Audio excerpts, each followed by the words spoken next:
तो अब किसी भी प्रकार के पेट के रोग को भूल जाइए।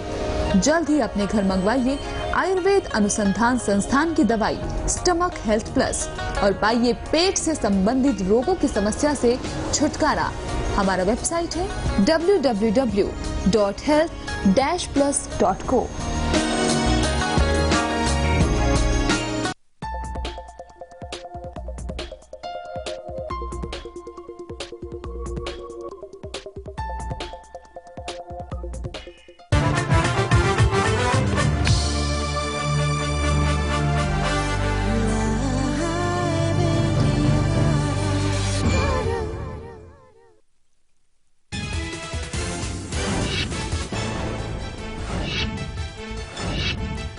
चेन्नई में फिर बारिश शुरू। एनडीआरएफ की टीम राहत कार्य में जुटी। 85% बिजली और 65% परिवहन व्यवस्था दुरुस्त।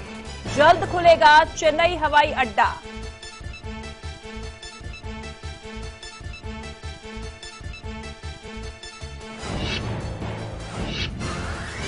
दिल्ली में प्रदूषण पर कोर्ट की फटकार के बाद सख्त हुई केजरीवाल सरकार। 1 जनवरी से ऑड और इवन नंबर के आधार पर चलेंगी गाड़ियां।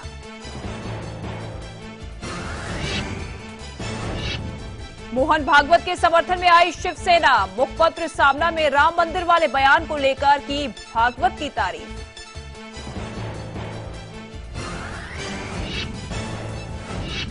नेपाल के आंदोलनकारियों को मोदी का बुलावा। कल पीएम नरेंद्र मोदी से चारों प्रमुख मधेशी नेता करेंगे मुलाकात। 2 महीने से कर रखी है भारत नेपाल सीमा सील। मुंबई से जबलपुर जा रहे स्पाइस जेट विमान का बड़ा हादसा टला। ट्रैक पर आए जानवर से टकराया विमान। सभी यात्री सुरक्षित। आईएसआई की जासूसी कांड में एक और गिरफ्तारी। जम्मू के राजौरी से टीचर मोहम्मद शबीर को किया अरेस्ट। पिछले 24 घंटे में अब तक हुई 4 गिरफ्तारियां।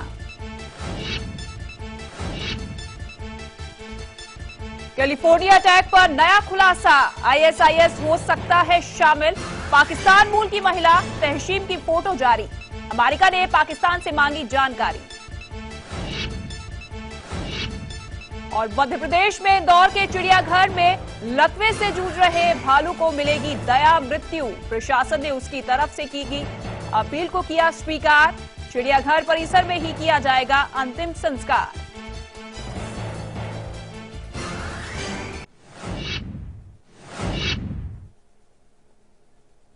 नमस्कार, आप देख रहे हैं लाइव इंडिया। मैं हूं आपके साथ ऋतिका सिंह। बुलेटिन की शुरुआत इस वक्त की अहम खबर।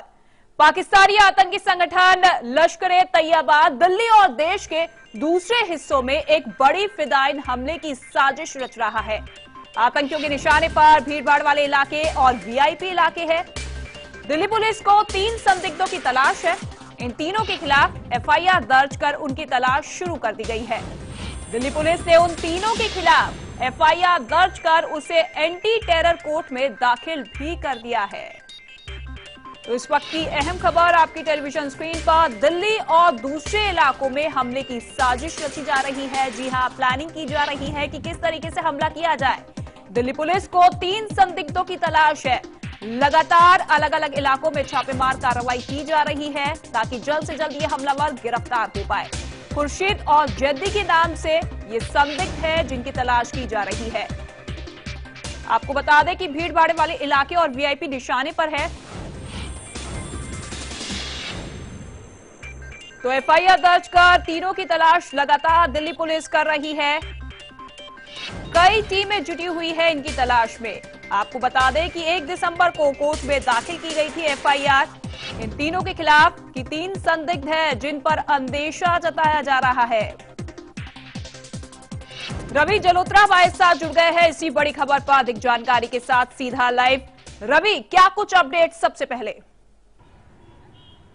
जी बिल्कुल रितिका, दिल्ली पुलिस ने एक बड़ी साजिश के बारे में खुलासा किया है। एक एफआईआर दर्ज की गई 1 दिसंबर को, जिसमें लश्कर के संदिग्ध आतंकियों के बारे में जिक्र किया गया और ये जानकारी दी गई कि ये जो संदिग्ध आतंकी है ये जम्मू के रास्ते से एंटर हुए हैं और साथ ही ये जो संदिग्ध आतंकी हैं राजधानी दिल्ली एनसीआर में एक बड़े ऑपरेशन को देने की फिराक में फिदायिन हमला कर सकते हैं। और जी। वीआईपी को टारगेट कर सकते हैं। साथ ही एफआईआर में यह भी जिक्र किया गया भीड़ भाड़ी वाली जगह पे, और सबसे बड़ा निशाना इनका वीआईपी हो सकता है और ये फिदाइन हमला कर सकते हैं। 1 दिसंबर को ये एफआईआर दर्ज की गई है, उसके बाद इसकी जानकारी जो है वो दी गई है। फिलहाल क्योंकि जिस तरह से आला अधिकारियों से बातचीत जो हुई है, सुरक्षा व्यवस्था काफी ज्यादा बढ़ा दी गई है, लेकिन जिस तरह का एक खुलासा किया है कि किस तरह से लश्कर के जो आतंकी है वो एक बड़ी साजिश को देने की फिराक में है। जी बिल्कुल। और रवि, लगातार जिस तरीके से पाकिस्तान खुफिया एजेंसियों के लिए जो काम कर रहे हैं उनकी भी गिरफ्तारियां लगातार हो रही है, पुलिस उनसे भी पूछताछ कर रही है। क्या उस पूछताछ के बाद इन 3 संदिग्धों के नाम सामने निकल कर आए हैं? जी फिलहाल क्योंकि इस बारे में ज्यादा खुलासा नहीं किया है, लेकिन क्योंकि इससे पहले जो जासूसी रैकेट था उसका भंडाफोड़ किया क्राइम ब्रांच ने, और क्राइम ब्रांच ने जानकारी दी कि किस तरह से पाकिस्तान से एंटर करने के लिए जो एजेंट है वो जानकारी देते थे कि कितनी फोर्स की तैनातगी है, और उसके बाद जो संदिग्धों को एंट्री करवाई जाती थी। और अब स्पेशल सेल ने एक बड़ा खुलासा किया है कि 1 तारीख को जो मामला दर्ज किया गया उसमें ये जानकारी दी कि किस तरह से लश्कर के जो संदिग्ध आतंकी हैं वो एंटर हुए, और उसके बाद एक बड़ी साजिश को अंजाम देने की वो फिराक में है, वीआईपी को टारगेट कर सकते हैं। जी बिल्कुल रवि, साथ ही साथ ये जानना चाहेंगे कि हालांकि तमाम जानकारी खुलकर सामने नहीं आई है, लेकिन ये बताइए कि कौन कौन से ऐसे इलाके हैं दिल्ली एनसीआर में जो कि इनके टारगेट पर है? बिल्कुल, सबसे पहले जो टारगेट की बात की जाए, सबसे पहले तो वीवीआईपी जितने भी जो लोग हैं उन पर फिदाइन हमले की जानकारी जो दिल्ली पुलिस स्पेशल सेल ने दी है, और साथ ही दिल्ली के भीड़ भाड़ वाले इलाके जहाँ पे काफ़ी ज़्यादा भीड़ होती है, सुरक्षा व्यवस्था थोड़ी कम होती है, वहाँ पर ये लोग टारगेट कर सकते हैं, क्योंकि हमेशा से ही राजधानी दिल्ली जो है सॉफ्ट टारगेट रहा है। काफ़ी ज़्यादा भीड़ भाड़ इलाके में पहले से ही आतंकी जो है फिराक में रहते हैं, और अब जो दिल्ली पुलिस स्पेशल सेल ने ये जानकारी दी कि लश्कर के जो आतंकी जो नाम भी जिक्र किए गए हैं, एक का नाम डुजाना है और दूसरा जो आतंकी है वो, ये जो लोग आतंकी है ये राजधानी दिल्ली में बड़ी साजिश को अंजाम करते हैं। भीड़ भाड़ इलाके वाले इलाके, धार्मिक स्थल, इन जगहों को ये लोग टारगेट कर सकते हैं। जी बिल्कुल रवि, और पहले से ही दिल्ली एनसीआर अलर्ट पर है, सतर्क है, तमाम सुरक्षा एजेंसियां, और लगातार जिस तरीके से जानकारियां निकलकर सामने आ रही है कि आईएसआईएस और पाकिस्तान खुफिया एजेंसियों ने हाथ मिला लिए है, और तमाम जो छोटे मोटे आतंकी संगठन है जो कि भारत में है वो भी लगातार हमले करने की फिराक में है। ऐसे में अब ये एक और अहम जानकारी जो निकलकर सामने आई है, किस तरीके से दिल्ली में अलर्ट और तेज कर दिया गया है?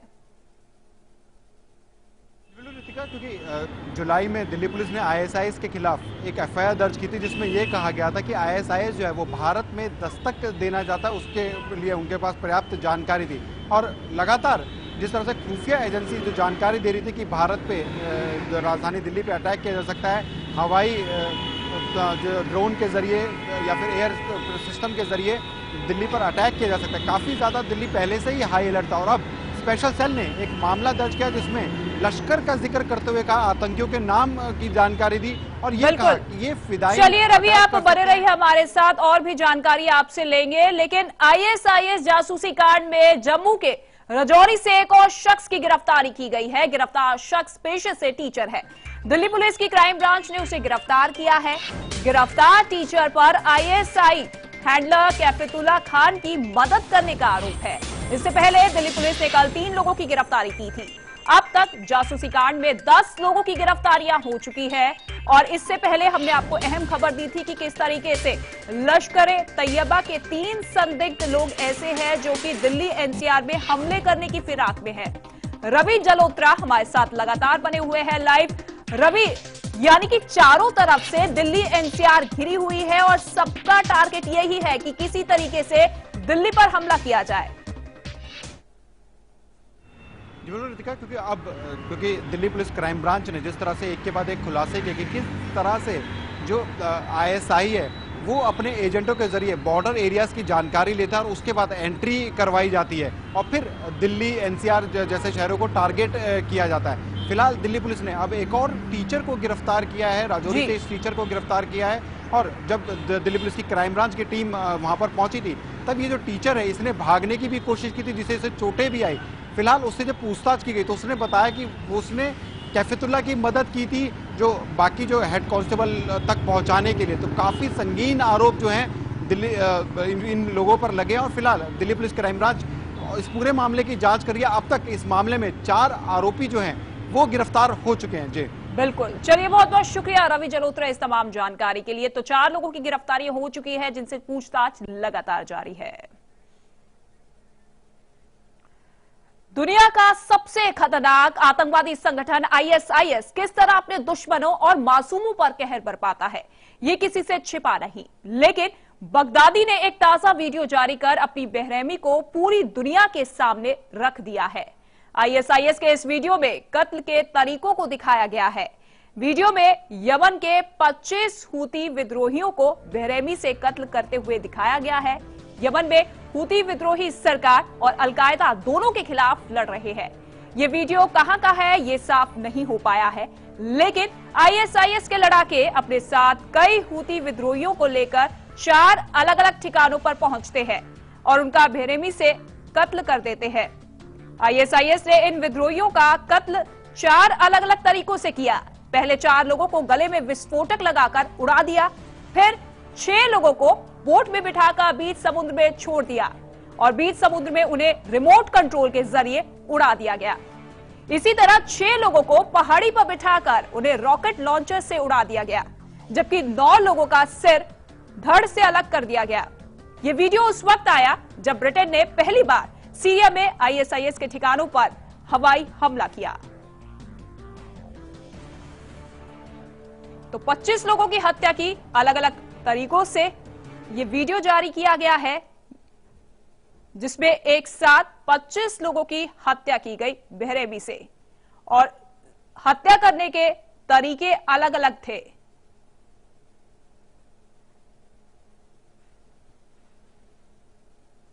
तो ये पूरा फुटेज है, ये पूरे विजुअल्स है जो कि जारी किए गए हैं कि किस तरीके से इन्होंने इन मासूमों की हत्या की। जी हां, यमन में हूती विद्रोहियों को मौत के घाट उतारा, 25 कत्ल किए गए। चलिए हम आपको 4 तस्वीरों के जरिए दिखाते हैं कि किस तरह बगदादी के लड़ाके अपने विरोधियों को मौत के घाट उतार रहे हैं। ये 4 तस्वीरें हैं जहां 25 कत्ल किए गए हैं अलग अलग तरीकों से।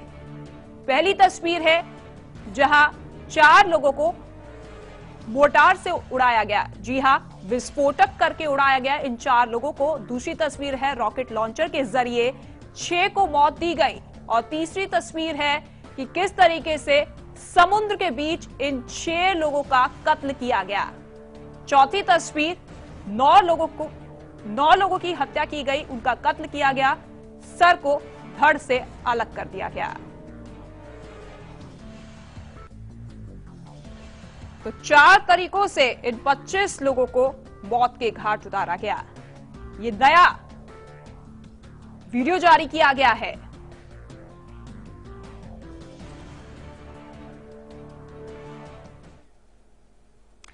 इस नए वीडियो से एक दिन पहले ही आईएसआईएस ने एक और वीडियो जारी किया था। उस वीडियो में आईएसआईएस के लड़ाके अपने खतरनाक मंसूबों को अंजाम देने के लिए बच्चों को सहारा बना रहे थे। इस वीडियो में महज 8 से 10 साल के बच्चों को जिहादी बनाने की ट्रेनिंग दी जा रही है। ऐतिहासिक इमारतों के खंडर में एक आतंकी उन्हें कुरान की आयतें पढ़ाने के बाद एक पिस्टल और मास्क देता है, फिर उन्हें खंडर में छिपाए गए लोगों को खोजने और उन्हें कत्ल कर देने का हुक्म देता है। इस वीडियो के ठीक एक दिन बाद आईएसआईएस का मौत वाला वीडियो सामने आया।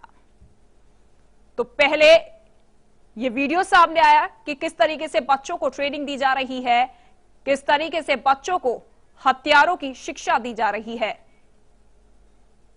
पहले मौत बच्चों वाला वीडियो सामने आया जहां इन सभी बच्चों को ट्रेनिंग दी जा रही है, ट्रेन किया जा रहा है कि किस तरीके से हथियारों का इस्तेमाल किया जाए।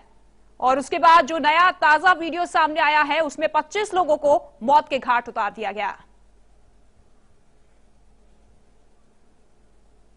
तो एक तरफ आतंक की पाठशाला चल रही है और दूसरी तरफ आतंक के नाम पर खौफ भी बनाने की कोशिश की जा रही है। चलिए आगे बढ़ेंगे। कैलिफोर्निया शूट आउट मामले में एफबीआई पाकिस्तानी मूल की तशवीन मलिक की गुत्थी सुलझाने में लगी हुई है।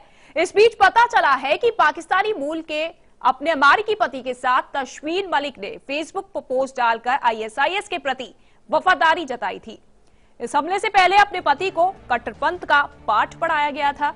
इस हमले में 14 लोगों की जान चली गई थी। अमेरिकी जांच अधिकारियों के मुताबिक जब सान बर्नार्डिनो हमला चल रहा था तब 27 साल की हमलावर तशवीन मलिक ने फेसबुक पर आईएस नेता के प्रति अपनी वफादारी का जिक्र करते हुए पोस्ट किया। एक अलग नाम से बने अकाउंट से फेसबुक पर टिप्पणी की गई। हालांकि यह साफ नहीं हो पाया है कि इस हमले का निर्देश आईएसआईएस ने दिया था। अब जांच अधिकारी तशवीन की बैकग्राउंड पता करने के लिए पाकिस्तानी अधिकारियों की मदद ले रहे हैं। उनसे जानकारी साझा करने की कोशिश की जा रही है कि फारूक के सितंबर 2013 में सऊदी अरब जाने के बाद दोनों मिले और दोनों की सगाई हुई। 2014 में तशवीन के अमेरिका पहुंचने के बाद फारूक ने उससे 16 अगस्त 2014 को शादी कर ली।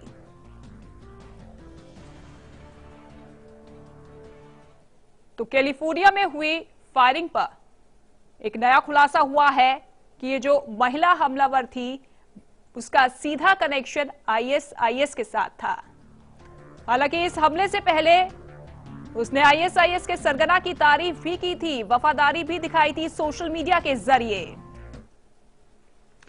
इसी बीच पुलिस ने फारूक और तशवीन के घर से हथियारों का जखीरा बरामद किया है। ये फैमिली रेडलैंड के जिस घर में रह रही थी वहां से करीब 2500 कारतूस और 12 पाइप बम मिले हैं। पुलिस ने जब तशवीन के घर की तलाशी ली तो वहां खिलौने, अरबी में इस्लामिक साहित्य भी मिले। तशवीन के घर में खिलौने से लेकर फैमिली फोटो मौजूद थी। हमले को अंजाम देने से पहले तशवीन और उसके पति फारूक ने अपने 6 महीने की बच्ची को अपने माता पिता के घर छोड़ा था और फिर ये दोनों फारूक के अपने दफ्तर में आयोजित एक पार्टी में गोलीबारी करने के लिए चले गए।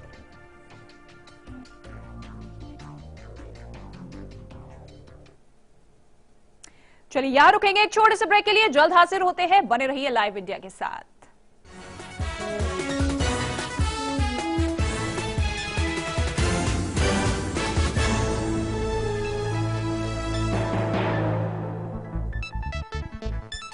खाने के लिए पैसे नहीं है। अब मैंने कहा जो टूटी वाली चप्पल पड़ी है। पैरों में टूटी चप्पल, खाने के लिए पैसे नहीं, अफसर हक देने के लिए राजी नहीं। जी हां, बीएसएनएल में 40 साल काम करने का ये कैसा इनाम। एक ऐसी खबर जो आपके रोंगटे खड़े कर देगी। आज दोपहर 3:30 पर हेल्पलाइन हक आपका में।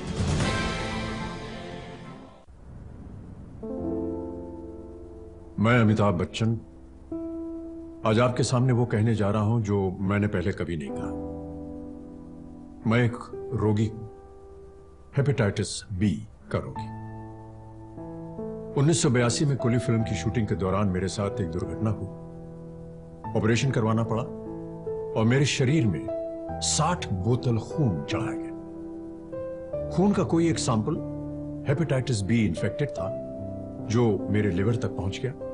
कई सालों बाद आम जांच के दौरान जब इसका पता चला तो मुझे यह भी पता चला कि मेरा 1/4 लिवर ही बचा हुआ है।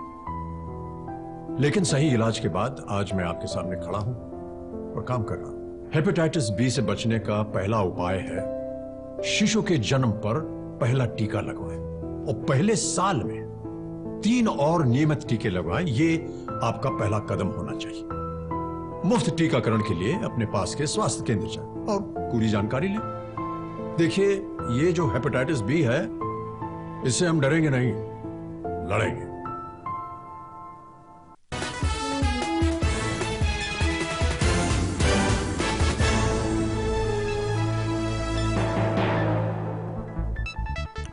चलिए ब्रेक के बाद स्वागत है आपका। बात करेंगे तबाही का आखिर जिम्मेदार कौन। चेन्नई में बारिश से मिली थोड़ी राहत के बीच राहत और बचाव का काम तेज कर दिया गया है। एनडीआरएफ, सेना और समाजसेवी संगठन युद्ध स्तर पर राहत और बचाव का काम कर रहे हैं।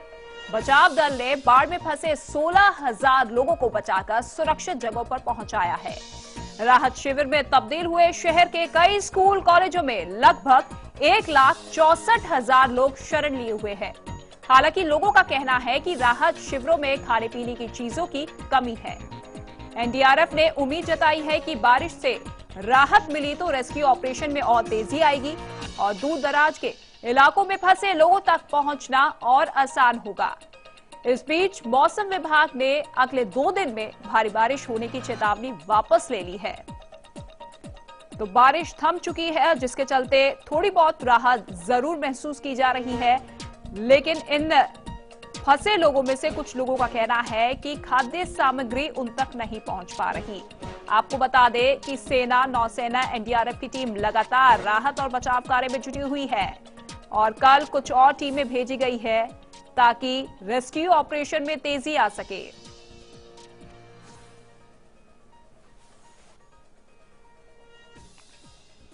तो ये 2 तस्वीरें हैं आपकी टेलीविजन स्क्रीन पर, जहां राहत बचाव कार्य तेज कर दिया गया है। ज्यादा से ज्यादा लोगों को सुरक्षित स्थानों पर पहुंचाया जा रहा है, खाद्य सामग्री उन तक पहुंचाई जा रही है, लेकिन अभी भी दिक्कतों का सामना करना पड़ रहा है। कुछ इलाके ऐसे हैं जहां पर कनेक्टिविटी नहीं हो पा रही है, जिसके चलते बाधा आ रही है राहत बचाव कार्य में, लेकिन युद्ध स्तर पर प्रयास लगातार जारी है।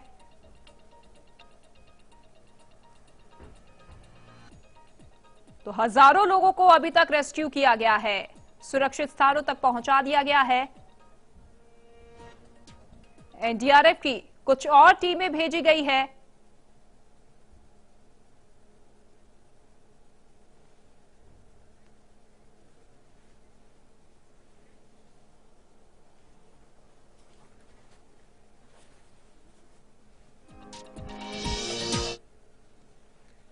गंभीर वातावरण पैदा हो गया है और उसके कारण हम लोग शुरू से ही अपने एनडीआरएफ की टीम्स को सतर्क कर दिया था और हमने उनको डिप्लॉय किया है।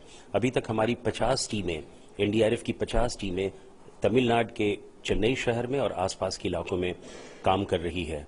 शुरू से ही हमने स्टेट गवर्नमेंट के साथ कोऑर्डिनेट करके, उनके साथ कोऑपरेट करके हम लोगों ने रेस्क्यू ऑपरेशंस को इंटेंसिफाई किया है। अभी तक हम लोगों ने 16,000 से ज्यादा लोगों को सुरक्षित स्थानों पर पहुंचाया है। तो चेन्नई में धूप निकलने और बारिश थमने से जिंदगी के जल्द पटरी पर लौटने की उम्मीद बढ़ गई है। 2 दिसंबर को बाढ़ की वजह से बंद चेन्नई एयरपोर्ट आज से आंशिक रूप से शुरू हो जाएगा। एयरपोर्ट पर जमे पानी को निकालकर रनवे को सूखा दिया गया है।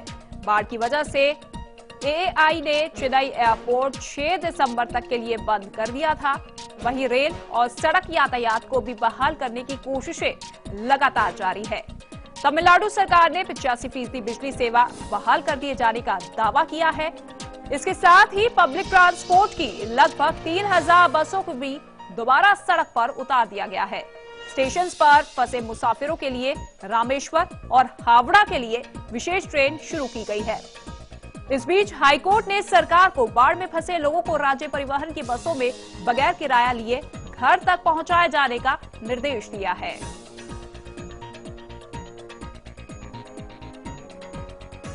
तो राहत की सांस, धूप निकल चुकी है चेन्नई में, जिसके चलते अब लोग अपने घरों तक पहुंच रहे हैं। साथ ही साथ यातायात भी कुछ इलाकों में बहाल हो चुका है। चेन्नई में एक बार फिर से अब उड़ानें शुरू हो जाएगी, ये संकेत मिल रहे हैं। पहले 6 दिसंबर तक एयरपोर्ट बंद करने के निर्देश दिए गए थे, लेकिन अब जिस तरीके से मौसम बदल गया है चेन्नई का, उससे लगता है कि अब जल्द ही हवाई यात्रा शुरू कर दी जाएगी। बसें भी चलना शुरू हो चुकी है कई इलाकों में। कल हम लोगों ने टेक्निकल फ्लाइट्स चेन्नई एयरपोर्ट से शुरुआत की है आज, लेकिन वहां कमर्शियल फ्लाइट ऑपरेशन संभव नहीं होगा क्योंकि एयरपोर्ट बिल्डिंग के बेसमेंट में भी पानी भरा हुआ है। पावर सप्लाई हमारी टर्मिनल बिल्डिंग की अभी जारी नहीं हो पाई है। कल हम लोगों ने 4 फ्लाइट्स ली, 2 फ्लाइटें इंडिगो ने, 1 फ्लाइट स्पाइस जेट ने और 1 फ्लाइट ट्रू जेट ने, जिसके माध्यम से कुल 319 यात्रियों को हम लोग वहां से विभिन्न हिस्सों के अंदर ले जा पाए। आज हमारा प्रोग्राम है कि 4 फ्लाइटें हम लोग एयर इंडिया और अन्य फ्लाइटों के साथ 4 फ्लाइटें आज टेक ऑफ करेंगे उस एयरपोर्ट से, और चेन्नई एयरपोर्ट शुरू करने में भी 1-2 दिन का समय और लग सकता है। चलिए आगे बढ़ेंगे। संजय लीला बंसाली की फिल्म बाजीराव मस्तानी आज रिलीज हो रही है, लेकिन रिलीज होने से पहले ही फिल्म विवादों में घिर गई है। मुंबई में एक प्रेस कॉन्फ्रेंस का बाजीराव पेशवा के वंशजों ने फिल्म से जुड़े तथ्यों और उसकी प्रामाणिकता पर सवाल उठाए। पेशवा बाजीराव के वंशजों ने फिल्म के गाने और बाजीराव के चरित्र चित्रण पर भी विरोध जताया। पेशवा बाजीराव के वंशजों के मुताबिक प्रोमो और गाने में ऐतिहासिक तथ्यों से छेड़छाड़ की गई है। पेशवा बाजीराव के वंशजों ने खासकर बाजीराव मस्तानी के एक गाने पिंगा का विरोध किया है।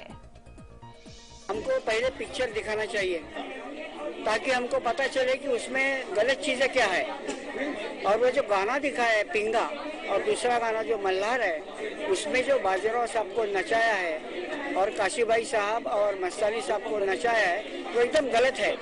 ऐसा नाच हो भी नहीं सकता। रॉयल फैमिली की दो स्त्रियां ऐसे नाचेगी नहीं, और जो पैठणी उन्होंने पहना है वो गलत तरीके से पहना है, क्योंकि उसमें एक्सपोजर होता है। इसके लिए ये दोनों गाने निकालना चाहिए। चलिए अब बात करेंगे मध्य प्रदेश से जुड़ी एक अहम खबर की। जबलपुर में उस वक्त बड़ा हादसा टल गया जब स्पाइस जेट का एक विमान उतरने के बाद रनवे पर जंगली सुअर के एक झुंड से टकरा गया। इस विमान में 53 यात्री सवार थे जो सुरक्षित निकाल लिए गए हैं। मुंबई से जबलपुर के लिए उड़ान भरने वाले हवाई जहाज के पायलट ने जबलपुर में लैंड करने के बाद रनवे पर करीब 20 सुअरों के झुंड को देखा। इसके बाद पायलट ने हार्ड ब्रेक भी लगाया, लेकिन इसके बाद भी प्लेन कुछ सुअरों से जा भिड़ा।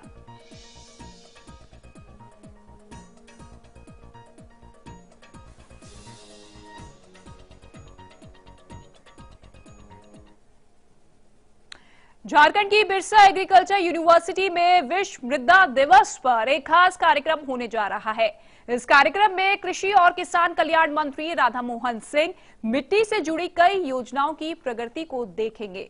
कृषि और किसान कल्याण मंत्री राधा मोहन सिंह झारखंड में कृषि, मछली पालन और डेयरी योजनाओं से जुड़ी योजनाओं का जायजा लेंगे।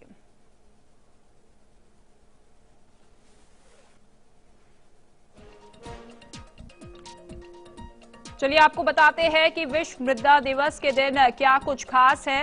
हर साल 5 दिसंबर को विश्व मृदा दिवस मनाया जाता है। जी हां, आज ही के दिन हर साल ये दिवस मनाया जाता है। किसानों को मिट्टी और उससे जुड़ी फसलों की पूरी जानकारी दी जाती है।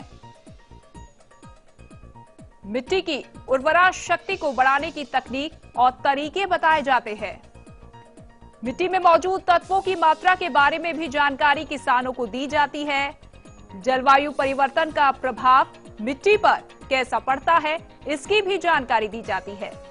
फसलों का उत्पादन बढ़ाने के लिए मिट्टी का प्रयोग कैसे करें, इसकी जानकारी भी दी जाती है इस दिवस के दिन। जी हां, विश्व मृदा दिवस के मौके पर कृषि एवं किसान कल्याण मंत्री राधा मोहन सिंह झारखंड में IARI के रांची और हजीराबाद केंद्र में दौरा करेंगे और जानेंगे कि खेती और किसानों से जुड़े कार्यों को अभियान के अंतर्गत इस दिवस को आगे बढ़ाया जा रहा है। इस मौके पर किसानों को हेल्थ कार्ड भी बांटे जाएंगे। कार्यक्रम में झारखंड के मुख्यमंत्री रघुवर दास भी मौजूद रहेंगे। इस मौके पर झारखंड में अकाल को लेकर कोई बड़ी घोषणा भी होने की उम्मीद है। चलिए इसी के साथ इस बुलेटिन में फिलहाल इतना ही। खबरें लगातार जारी है, बने रहिए लाइव इंडिया के साथ।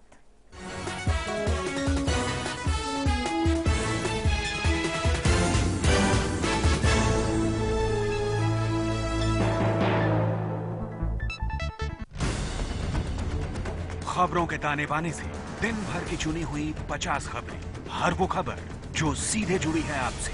देखिए हमारे साथ लाइव 50 में राजनीति के गलियारे की हर खबर, संसद से 7 RCR तक नजर है प्रधानमंत्री कार्यालय की गहमा गहमी पर। दिखाएंगे बंद कमरों की फाइलों और फैसलों का सर, रखेंगे पैनी नजर, लाएंगे हर खबर आपके पास पूरे भरोसे के साथ। लाइव इंडिया, खबर हमारी, फैसला आपका।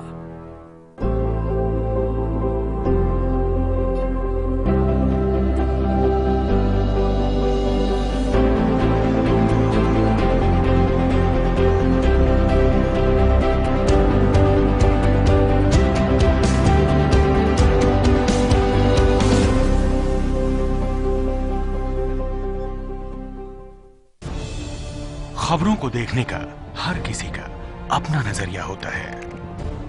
मैं तो सिर्फ